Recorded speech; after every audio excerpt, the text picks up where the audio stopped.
Hey, this is King Koala, and just going over this week's Q&A session for Patreon. So we have a couple questions today. This is the week of the 13th through the 18th. So the first question is, so I play better and make better decisions when I play very defensively with longer range weapons, aka the Waltz and a sniper loadout or something similar. So I like the Gunslinger for its super, but should I switch to a different class for my playstyle? So Gunslinger tends to be a subclass that corresponds really well to a more passive playstyle because a lot of your abilities sync up better with defensive play. Like, you don't really want to offensively push with the throwing knife. It's a lot easier to aim the throwing knife if someone's moving at you. And the super is just really good at shutting down other supers. It's one of the best in the game. I think if you're using a grenade, incendiary grenade is going to be better than trip mine for defensive play, unless you're locking down choke points. Like, if someone's pushing straight at you, an incendiary is going to be better than if they're coming around a choke point. So it depends on how you want to use your grenade that way. But I think that Gunslinger is a great subclass to play with a longer range loadout. Some other classes you might consider would be a Voidwalker. Voidwalker is really good, and Sunsinger as well. Both of those Warlock subclasses are really good for passive play. And then if you're going to play a Titan, Defender's actually really good at passive play, as well as Sunbreaker to some extent. Titan also allows you just to reposition a lot better, which really helps with players that play passively. Like, you don't necessarily have to skate right into players in order to be a good Titan. Sometimes it just means you're repositioning really well and finding new angles to attack from. All right, next question. So I love the last word, and the Crucible Radio Practice Sweat coaches, specifically R6 and Smiley, have encouraged you to get better with it due to you using a sniper in sweats. But the problem is that in its effective ranges, I'm too close to compete with shotguns, or I'm too far away to compete with other primaries. So am I using it wrong, or can I get away with using a longer range primary in sweats alongside a sniper? So with the new special changes moving forward, most players aren't going to be able to recognize themselves as a sniper. Now you're going to recognize yourself as a pulse user or a hand cannon user or something like that. You're not defined by your secondary weapon anymore because of how scarce the ammo is for engagements. Last Word is a great weapon if you're good at getting in the effective ranges. Because of how little special there is going around now, you have to worry less about shotguns. And in primary versus primary battles and primary versus secondary or sidearm battles, which is what a lot of these engagements have turned into, Last Word is a really good option. And your sniper isn't going to be as useful. The biggest issue you're going to find continuing to use the Last Word or learning how to use the Last Word is it's really bad at team fire because of how close you have to be. You tend to put yourself in harm's way a lot.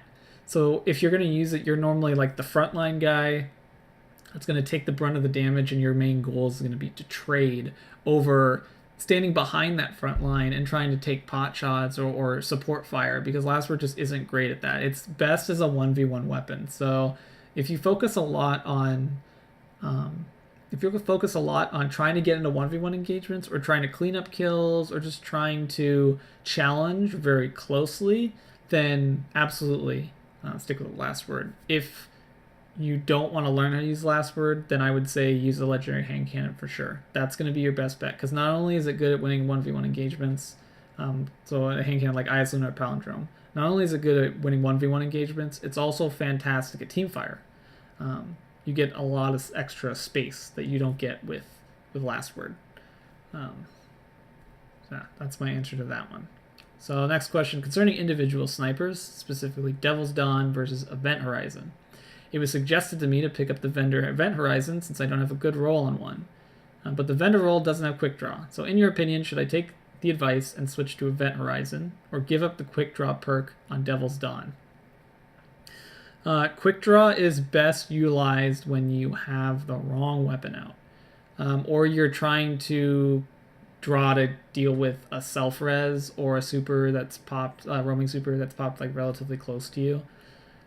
Quick draw isn't a huge perk that you absolutely need on your sniper. It's one of those like, do I have... So when you pick a sniper, the most important things are, how am I going to use it? Is it fast enough for what I want to do? And does it have the right scope? So everybody's different. So for me, personally, the right scope is VUTAC. I won't use any sniper that doesn't have VUTAC on it. And then after that, I like being able to switch weapons really quickly because I skate. So quick draw is important after that. And then any of the other perks don't really matter to me. So you have to ask yourself, like, is the Devil's Dawn scope good for you? Does it work well for you? And if it does, stick to it. If there's a better scope, or if there's a scope that you like more on Event Horizon, say it's VUTAC or Ambush or Longview SLR-10, whatever it happens to be.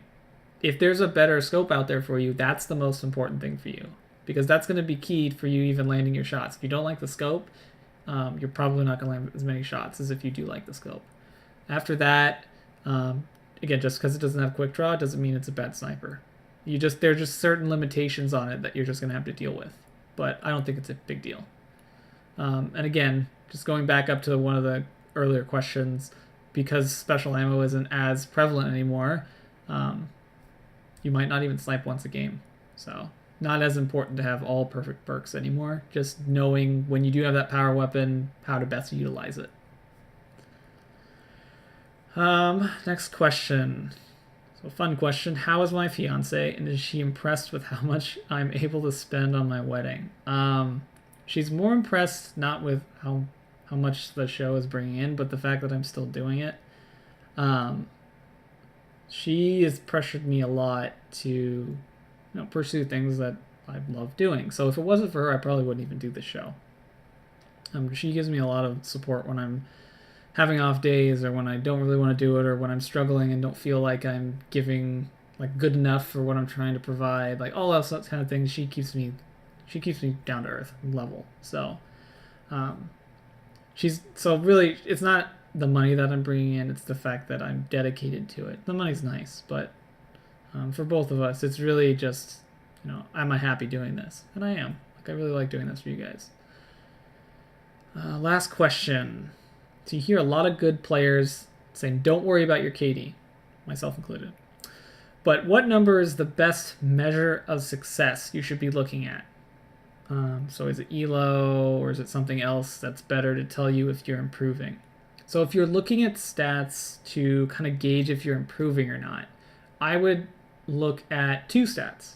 The first is, and they're both monthly, so don't look at day-to-day, don't look at overall. Overall, KD doesn't really work because overall there's just tiny changes where, if you have 10,000 kills, to get up 1%, it's going to take you another 100 kills. And not dying at all. That's, that's a lot of things that have to happen in order for you to even see the tiniest bit of improvement. So I would focus more on what's called KDA and win rate. And I would only look at that over the entire month. So if the month is still going, don't worry about it. Look at your stat at the end of the month. Win rate, because depending on your game mode, the game is you're almost always capable of carrying a game on your own. Some games you go out, and you've seen this. Some games you go off and you get 30 kills, and some games you barely get one. But you basically dictate how well you do in a game. And KDA determines not only are you winning engagements, so KD is, are you winning engagements, the frequency in which you're winning engagements. But A, the assist part of that, lets you know how well you are supporting your team.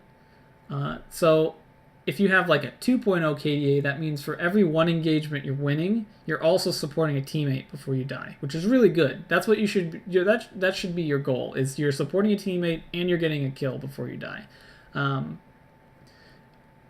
ELO is a little weird. One, because it's not expressly developed for team-based play.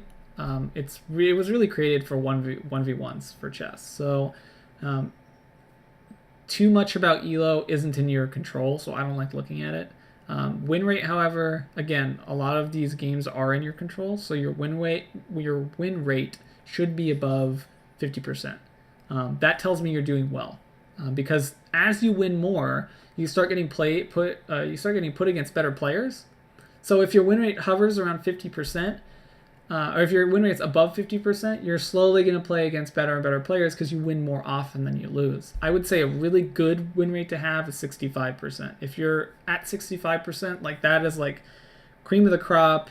You're normally playing against players that are below your skill level, but you're capable of winning often, so you're constantly playing against, or you're consistently going to play against better and better players as time goes on. Like you don't, and an example is, and I used to play Magic. So in Magic, a really good win rate in Magic is 60%. Even and the pros even barely crack 50% for win rate.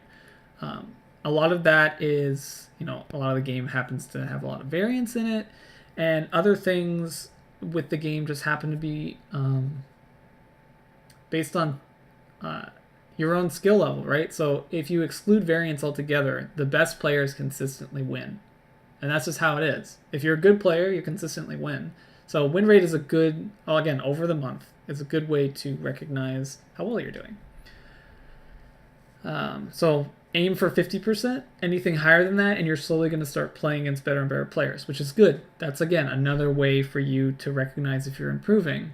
And if it starts dropping below, like say it's like 45%, then you're playing against players at the skill level you should be at. And then once you start winning more than that, you should be going up another tier, a skill tier. And then eventually it'll drop back down. You'll plateau again. You'll kind of try to figure something out. You'll get it back up above 50%. You'll go up another skill tier. It'll drop back down because you're playing against better players. And it'll just be the seesaw as you get further and further up. And a great way to see just how much progression you're making is actually how well you play in Trials. Because Trials doesn't have skill-based matchmaking. It's all based on the number of wins on your card. So if you're consistently getting more wins on your card, you're consistently playing against better and better teams. So that's a good way to recognize if you're actually improving. So that's pretty much the questions for this week. If you guys have, again, more Q&A questions for next week, there'll be another post on Patreon, and I'll get it done and post it up, and you can check out what I have to say about your questions. Thank you guys, everyone that's been supporting me. I really appreciate it. Qualit really appreciates it, and it really it's a good motivator for me to keep doing this. Definitely not everything, but there's nothing wrong with that kind of support. So yeah, I'll see you guys next week. See ya.